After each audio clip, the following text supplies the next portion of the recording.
Magandang oras po sa inyo lahat. Gusto ko lang po magpaliwanag sa nangyari kanina na nahuli sa bus lane.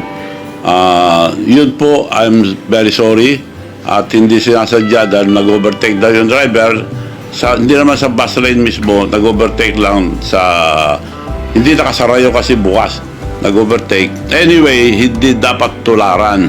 And my congratulations sa mga tiga MMJ na nakahuli. Hindi po ako galit doon. Bigyan ko sila ng reward. Baka kala lagay, hindi. Kakausapin ko, hinahanap ko ngayon si Chairman Artes na bigyan ko ng premyo mga nakahuli sa akin, bigyan ko ng 100,000 aside sa multa ng lisensya. So sorry po sa nangyari. Hindi po namin sinasadya, hindi dapat tularan. At saka isa pa, yung plaka, walang plaka yun, bagong gawa. Gawa kasi kami ng, ang tawag namin doon, BMW ang gumagawa, Baluarte Motor Works, ng bulletproof cars na bagong-bago, kaya wala pang plaka.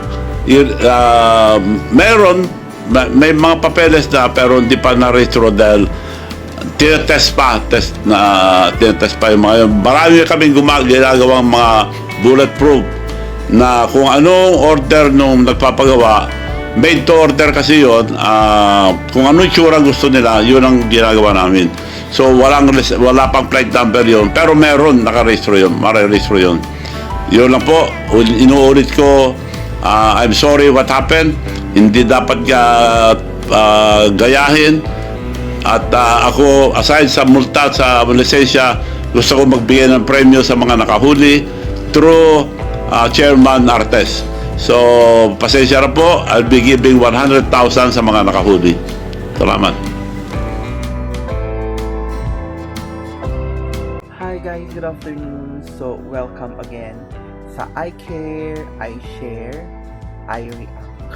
So, yun na nga, breaking news ngayon, yung pag-public apology ni Sir Chavez Singson dahil nga sa dumaan siya, yung sasakyan niya dumaan sa parang bus lane or something like that. Parang yung sasakyan supposedly niya ay dapat hindi dumaan doon. So, napadaan siya doon sa bawal. So, tinikitan siya ng mga taga MMDA. So, yun na nga. So, of course, kung nandito na kayo sa video ngayon, narinig nyo na yung public apology niya. So, sa atin naman guys, no, sa mga, lalo na sa mga Pilipino, and of course, sa mga netizen, walang perfect na tao, no? Walang perfect na tao, and lahat talaga tayo is nagkakamali. But, it takes a courage to say sorry. So, saludo tayo, no, kay Sir Chavez Singson dahil nagsusorry siya.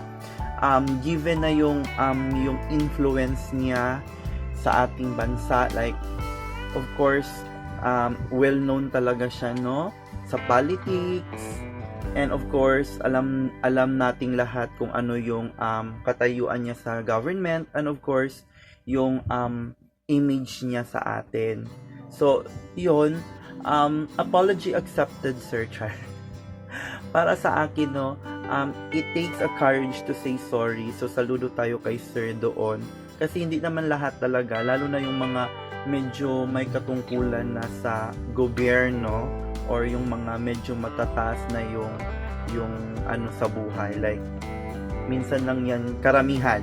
Minsan lang sila nagsusorry. So, saludo tayo kay Sir kasi marunong siyang tumanggap ng kanyang kamalian. And of course, wag nating kalimutan na nagbigay siya ng 100,000 sa mga MMDA na nakadakip sa kanya. So, good job, Sir.